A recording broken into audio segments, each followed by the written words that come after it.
Money is the unit item or variable record that is generally accepted in payment for goods and service, and repayment of debit in particular country or socio-economics context, or is easily converted to such a form. The main function of money are distinguished as a medium for exchange, a unit of account, a store of value, and sometimes a standard of deferred payment.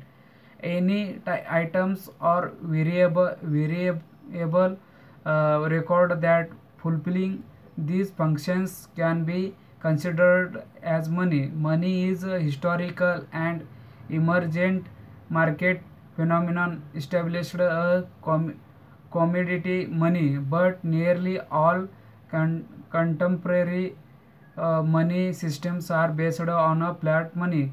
Flat money, like as any check or note of debt, is without use value in a physical commodity.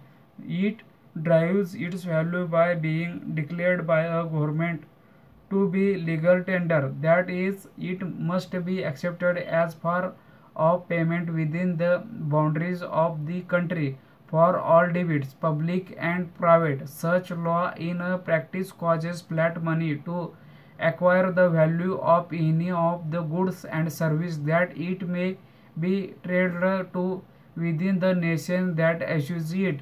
The money supply of a country consists of currency, banknotes and coins, and depending on the particular definition used, one or more type of bank movers, the balance held to checking account, saving account, and other type of bank account. Bank money, which consists only it of records, mostly computerized in modern banking, from by far the largest part of broad money in development countries.